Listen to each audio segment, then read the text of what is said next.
एक दिन में इजरायल के 2 शिकार, ईरान के 2 बड़े कमांडर मारे गए। IRGC और बासिज फोर्स पर प्रहार इजरायल के ताज़ा हमले में ईरान को 2 तगड़े झटके लगे हैं।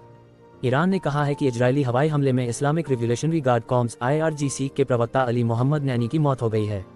इसके अलावा एक दूसरे हमले में ईरान के बासिज फोर्स के खुफिया प्रमुख जनरल इस्माइल अहमदी की मौत हो गई है। Brigadier general Ali Mohammad Naini Iran के इस्लामिक रिवोल्यूशनरी गार्ड कॉर्प्स के प्रवक्ता और जनसंपर्क के उप प्रमुख थे। उन्हें जुलाई 2024 में IRGC के कमांडर इन चीफ हुसैन सलामी ने इस पद पर नियुक्त किया गया था। 1957 में जन्मे नैनी ईरान इराक युद्ध के अनुभवी सैनिक थे। इस जंग के दौरान वह जख्मी भी हुए थे। नैनी के पास उनके पास सेकंड ब्रिगेडियर जनरल का पद था।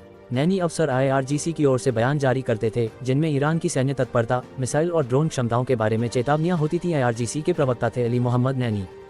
मार्च 2026 के मध्य में बढ़ते संघर्ष के बीच उन्होंने दावा किया कि ईरान कम से कम 6 महीने तक चलने वाले हाई इंटेंसिटी वाले युद्ध के लिए पूरी तरह से तैयार है। उन्होंने कहा कि कई नई पीढ़ी की मिसाइलों और ड्रोनों का अभी तक उपयोग नहीं किया गया है।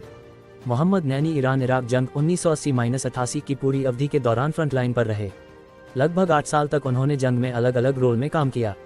युद्ध के पहले साल उन्होंने कद्र बटालियन के जनसंपर्क प्रमुख के रूप में सेवा की। उन्होंने सरपोल ए जहाब में अबूजा बैरक में भी जनसंपर्क और ऑपरेशंस की जिम्मेदारी संभाली। बाद में वे नजफ मुख्यालय में फ्रंटलाइन प्रचार के डिप्टी के रूप काम कर रहे थे। इजरायल ने कहा है कि उसने ईरानी शासन से जुड़ी 130 से ज्यादा इंफ्रास्ट्रक्चर साइटों पर हमला किया है। इन टारगेट में पश्चिमी और मध्य ईरान में बैलिस्टिक मिसाइल साइटें, UAV और डिफेंस सिस्टम शामिल थीं।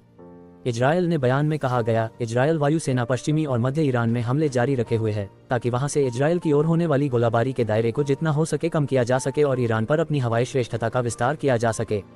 बासिज फोर्स के इंटेलिजेंस चीफ थे जनरल इस्माइल अहमदी। बासिज के खुफिया विभाग के प्रमुख जनरल इस्माइल अहमदी IRGC से जुड़े एक अधिकारी थे। वे संगठन में सुरक्षा और खुफिया भूमिका निभाते थे। वे बुशहर प्रांत के मूल निवासी थे। उनकी भूमिका बासिज में सुरक्षा और खुफिया से जुड़ी थी। वे कई बार IRGC कमांडर हुसैन सलामी द्वारा सम्मानित किए गए थे। वे बासिज के कमांडर शहीद गुलामजा सुलेमानी के सहयोगी और डिप्टी थे। बासिज के खुफिया प्रमुख के रूप में संगठन में उनकी भूमिका आंतरिक सुरक्षा, जासूसी रोकथाम और वैचारिक निगरानी की थी। 17 मार्च को अली लारिजानी मारे गए। इससे पहले इजरायल के हमले में ईरान के de facto leader Ali Larijani की 17 मार्च 2026 को मौत हो गई थी।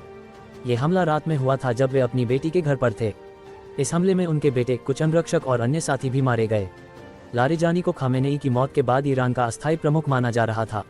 उनकी मौत ने ईरान के नेतृत्व में बड़ा संकट पैदा किया है।